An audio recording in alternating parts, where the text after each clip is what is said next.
Hello, lovely people. I figured I would start my first video explaining a little bit about attachment theory, since that is what my new business is all about, and why I chose to do this is my passion for attachment theory.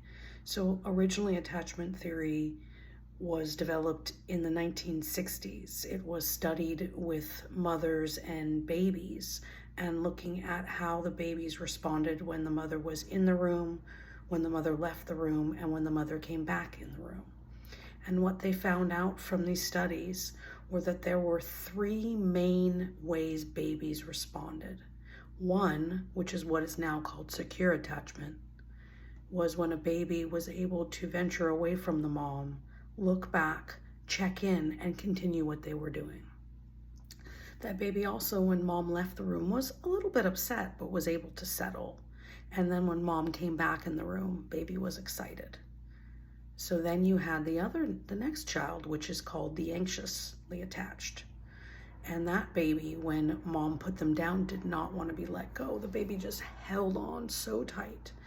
And the baby kind of had to be removed from mom's lap. If any of you have seen 16 Candles, and there's the scene where the boy does not want to go to the prom and the parents are pushing him into the high school gym, that is exactly what an anxiously attached baby would do. So that boy was anxiously attached. And then you had the baby who put the baby where the mom put the baby down, and the baby could give really a rat's ass about what mom was doing, was like, I'm out of here. Didn't check in, mom left, baby didn't even notice. And then when mom came back, baby barely noticed, kind of snubbed her. So that would be the more avoidant. And so why does this even matter? Well, as we become adults, if we don't examine some of these patterns, we can easily have them in our adult relationships. And for me, after leaving my marriage, I realized that something was really wrong when I started dating. I didn't know what it was. I would constantly check my phone. My anxiety was through the roof, which as I was just thinking and obsessed, honestly. And although I didn't know it, people were telling me, I had no idea what it was. I thought, well, of course.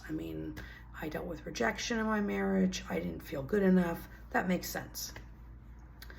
So one day I found this book called Attached, and it changed my whole world. I realized I was not the only one that would check her phone or his phone or their phone constantly. I wasn't the only one that would talk about hookups and dating, and there was a name for that. That was called anxious attachment.